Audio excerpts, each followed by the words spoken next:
рассмотрим вот такой маленький чемоданчик фирмы Freebirds. Это китайский бренд, фабричный товар, то есть оригинальный бренд, зарегистрирован, сколько мне известно, в Китае. То есть это их товар для них. Особенность: плотная ткань, 1700D. Ручки. Ткань, кстати, с пропиточками от выгорания и от промокания. Воды она не боится. Ручки цельные для транспортировки в руках.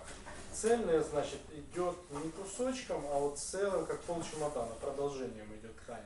Что сбоку, что сверху. В этой модели уже обновленные выдвижные механизмы. Более красивые, с более надежной ручкой, с кнопкой. Режимов тут 5.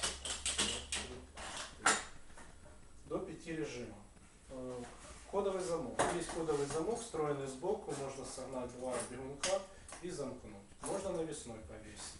Снаружи 2 карманчика. Вот такой первый небольшой, совсем небольшой. И второй, тоже неглубокий.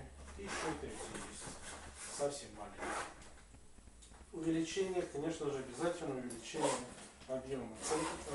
Замочек на увеличение номер 10. Это крупный, надежный замок. Такой же, как и на центральном отделении. Внизу 2 подставочки, 2 колеса. Колеса на подшипниках пластиковые. Страховочка внизу, она же защита является резиновая, чтобы не протирался посередине. Защита колес, вот идет продолжение довольно высоко. Здесь имя, инициалы, номер телефона. Открываем.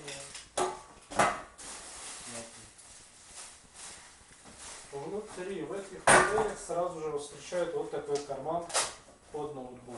Можно вложить сюда ноутбук, закрепить. Также вот отделение для блокнотика, зарядки.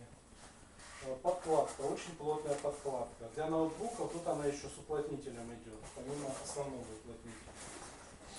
Вот такой отдел. Объем данного чемодана будет 40 литров. С увеличением до 45. Фиксация жесткости. Такая подкладочка у нас. Открываем подкладку. Сзади идет пластик АБС. Вот тут, вот здесь ткань. И сразу вот это все с пластика АБС. Просто так она не порвется. Она подстрахована. И выдвижной механизм. И, конечно же, металлический каркас. Вот это металлическая пластина, которая идет по всему кругу. Она придает жесткости, придает формы.